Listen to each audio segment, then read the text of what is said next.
రాజమండ్రిలో విద్యుత్ శాఖ మంత్రి గొట్టిపాటి రవికుమార్ చేతుల మీదుగా 96.90 కోట్లతో అఖండ గోదావరి మహాపుష్కరం 2027 పనులకు శంకుస్థాపన చేశారు. పుష్కరాలకు 2 నెలల ముందుగానే అన్ని పనులు పూర్తి చేయాలని ఆయన విద్యుత్ శాఖ అధికారులకు సూచించారు. మంత్రి గొట్టిపాటితో పాటు రాష్ట్ర పర్యాటక శాఖ మంత్రి కందుల దుర్గేష్, ఎమ్మెల్సీ సోము వీర్రాజు, ఎమ్మెల్యేలు గోరంట్ల బుచ్చే చౌదరి, ఆదిరెడ్డి వాసు, బత్తుల బలరామకృష్ణ, కమిషనర్ రాహుల్ మీనా తదితర అధికారులు, ప్రజాప్రతినిధులు హాజరయ్యారు. మంత్రి గొట్టిపాటి రవికుమార్ మాట్లాడుతూ దేశంలో విద్యుత్ సంస్కరణలు మొదట తీసుకొచ్చిన వ్యక్తి చంద్రబాబు నాయుడు అన్నారు. ఈ ఒక్క రోజే విద్యుత్ శాఖకు సంబంధించిన 480 కోట్ల రూపాయల విలువైన పనులకు ప్రారంభం, శంకుస్థాపనలు చేస్తున్నామన్నారు. 96.90 కోట్ల రూపాయలతో విద్యుత్ శాఖకు సంబంధించిన పుష్కర పనులు ప్రారంభించామని వెల్లడించారు. పీఎం సూర్యాగర్ ద్వారా 6 లక్షల సోలార్ కనెక్షన్లు ఇవ్వాలని లక్ష్యంగా నిర్ణయించుకున్నామన్నారు. దీనికి ముందుకు సీఎం చంద్రబాబు నాయుడు 76వ జన్మదినోత్సవాన్ని పురస్కరించుకుని కేక్ కట్ చేసి అందరికీ శుభాకాంక్షలు తెలిపారు. జనసేన సిటీ అధ్యక్షుడు వై శ్రీను, డాక్టర్ రవిరామ్ కిరణ్ గోరంట్ల, వివిధ కార్పొరేషన్ల డైరెక్టర్లు Vasireddy Rambabu, Majji Padmavathi, Nunna Krishna, Nimmalapudi Govind, Yamana Narayana Goud, doctor Komma Srinivas, Transco SE K Tilak Kumar, EE Nakkapalli Samuel, ఇతర అధికారులు పాల్గొన్నారు. ఇందాక మన జేసీ గారు కానీ మన వాళ్ళందరూ అన్నారు, మన డిపార్ట్మెంట్ పని తొందరగా కంప్లీట్ కావాలి. 2 నెలల ముందు కంప్లీట్ చేసి రెడీగా పెట్టుకోవాలి మనం. ఎందుకంటే మిగతా డిపార్ట్మెంట్ వాళ్ళు మనం కనుక తొందరగా కంప్లీట్ చేయకపోతే అన్నీ అయిపోయినాయి, పవర్ వాళ్ళు ఇవ్వలేదు అంటారు, మనమేనంటారు. అందుకని ఇమీడియట్గా దాన్ని టెండర్లు పిలిపించాము, ఇంకా పిలిపించలేదు. టెండర్లు ప్రాసెస్ చేయించి ఇమీడియట్గా క్వాలిటీ ఉన్న కాంట్రాక్టులను ఎన్నుకోండి. అర్థమైందా? దీంట్లో ఎవరిని కూడా ఉపేక్షించకుండా ఖచ్చితంగా మంచి క్వాలిటీగా పనిచేసే కాంట్రాక్ట్ని తీసుకోండి. ఇమీడియట్గా పనులు చేయించి తొందరగా ఈ చుట్టుపక్కల ప్రాంత ప్రజలకి ఇవన్నీ కూడా అందించాలి.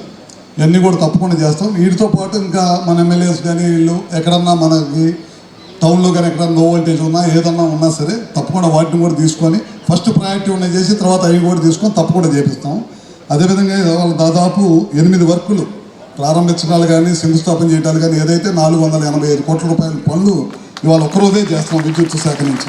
అందుకే ఇవాళ మీరు రమారమి 56 పనులు 96 కోట్లు, రమారమి 100 కోట్ల రూపాయలతోటి మనం ఇవాళ అమలు చేసుకుంటున్నామంటే దానికి ప్రభుత్వం చూపిస్తున్నటువంటి శ్రద్ధ, దానికి ఇవి అవసరం, వీటి ద్వారా నిరంతరాయంగా ఇవ్వగలుగుతాం అనేటువంటి ఒక డిపిఆర్ని తయారు చేసినటువంటి మీ ట్రాన్స్పోర్ట్ డిపార్ట్మెంట్ వారికి కూడా ప్రత్యేకమైనటువంటి అభినందనలు తెలియజేస్తా ఉన్నాను. దానికి వెన్నుదన్నుగా నిలిచినటువంటి మంత్రి శ్రీ గొట్టిపాటి రవి గారు. ఇవాళ నేను చాలా రోజుల నుంచి సహచర మంత్రిగా వారితో కలిసి కూర్చుని క్యాబినెట్లో మాట్లాడేటప్పుడు కానీ ఇతర సందర్భాల్లో కానీ మామూలు ఇన్ఫార్మల్ టాక్స్లో కానీ నాకు అర్థమయ్యే విషయం ఏంటంటే, ఎవరైనా ఏదైనా సమస్యతోటి వారి దగ్గరికి వస్తే వెంటనే దాన్ని ఏ రకంగా అధిగమించాలనేటువంటి దాని మీద స్పాట్లోనే నిర్ణయం తీసుకోగలిగేటువంటి సమర్థత, అనుభవం ఉన్నటువంటి మంత్రి మన గొట్టిపాటి రవి గారు అనేటువంటి మాటలు కూడా ఈ సందర్భంగా నేను మనవి చేస్తున్నాను. పుష్కరాలు సమీపిస్తూ ఉన్నాయి, ఏమి జరుగుతూ ఉంది అని అడిగిన ప్రతి ఒక్కరికి కూడా సమాధానం ఏమిటంటే ఈ రోజున చేస్తున్న కార్యక్రమాలు.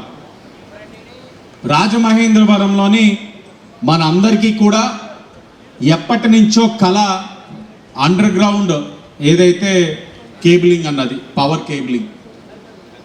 ఆ అండర్ గ్రౌండ్ కేబులింగ్ అన్నదానికి ఎక్కడ చేస్తే మంచిది, ఏ విధంగా చేస్తే మంచిది అన్నదాని గురించి సరైన విధంగా అధ్యయనం చేసి ఈరోజు కోటిలింగాల ఘాటు నుంచి ఏదైతే రాజమహేంద్రవరం దశాబ్దాలుగా ప్రజల ఒక కలైన రివర్ ఫ్రంట్ పనులు ఏదైతే జరుగుతూ ఉన్నాయో అక్కడున్న ఎలక్ట్రికల్ డిపార్ట్మెంట్ సబ్స్టేషన్ వరకు కూడా అండర్ గ్రౌండ్ కేబులింగ్ చేసుకుంటూ ఈ రోజున ఒక మంచి కార్యక్రమానికి, నా నియోజకవర్గంలో ఉన్న మంచి కార్యక్రమానికి శంకుస్థాపన చేస్తున్న మంత్రివర్యులకి ఈ కార్యక్రమం చేసుకోవడానికి సహకరించినందుకు ఆయనకి రాజమహేంద్రవరం ప్రజల తరపున ధన్యవాదాలు తెలియజేస్తూ, మంత్రి గారి ఆదేశాల ప్రకారం గొట్టిపాటి రవి గారు అనేక మార్పులు చేస్తూ ఉన్నారు. ధరలు పెరగడమే కానీ తగ్గని రోజుల్లో ట్రూ డౌన్ ఛార్జీలు తెచ్చి ప్రజలకు వెసులుబాటు కల్పించిన వ్యక్తి రవికుమార్ గారు. మనం పెంచడం అనే ప్రశ్నే లేదు, తగ్గడమే మన లక్ష్యమని చెప్పిన చంద్రబాబు గారికి ధన్యవాదాలు తెలియజేస్తూ, ఏ దేశమైనా అభివృద్ధిలో ముందుకెళ్ళిందంటే విద్యుత్ శక్తి రావడం వల్ల. ఏ దేశం అయితే కన్సంప్షన్ ఎక్కువగా ఉంటుందో, విద్యుత్ శక్తిని సక్రమంగా వాడుకుంటామో ఆ రాష్ట్రం, ఆ దేశం ప్రపంచంలో వెలుగులోకి వస్తాయి, అభివృద్ధికి సోపానాలుగా నిలుస్తాయి. కనుకనే ఒకనాడు సంస్కరణలు వచ్చినప్పుడు అనేక సమస్యలు, విద్యుత్ కోత, ధరల మోత, బొగ్గు కొరత అన్నీ ఉండేవి. ఇవాళ వాటన్నింటినీ అధిగమిస్తూ సంస్కరణల బాట పట్టించిన వ్యక్తి చంద్రబాబు నాయుడు గారు. ఒకనంతం కాదు, అందరూ కూడా మీ డిపార్ట్మెంట్ పనితీరు 100% బాగుందని చెప్పడానికి మేము సంతోషిస్తున్నాం. దుర్గేష్ గారు కానీ, ఎమ్మెల్యేలు కానీ, ప్రజాప్రతినిధులు రెస్పాండ్ అవటం.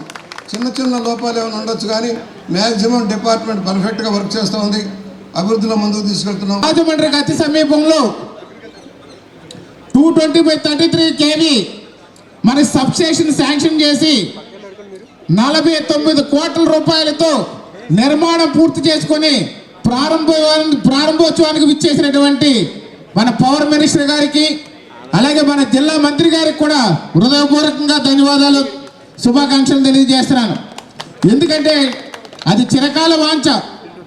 వేపాల దెబ్బ దగ్గర ఉన్నటువంటి 220/33 kV సబ్స్టేషన్ అనేది ఈ రాజమండ్రి పరిసర ప్రాంతం, రాజనగర నియోజకవర్గానికి కూడా ఎక్కడ పవర్ ఫ్లక్చుయేషన్స్ లేకుండా రాబోయే తరాలందరికీ కూడా కరెంటు ఖచ్చితంగా అందిస్తామనే దాన్ని భరోసా ఇచ్చేదే ఈ యొక్క వేపాల దెబ్బ దగ్గర ఉన్నటువంటి ఈ రోజు ప్రారంభం కానున్నటువంటి సబ్స్టేషన్ అని మీ అందరికీ తెలియజేస్తున్నాం.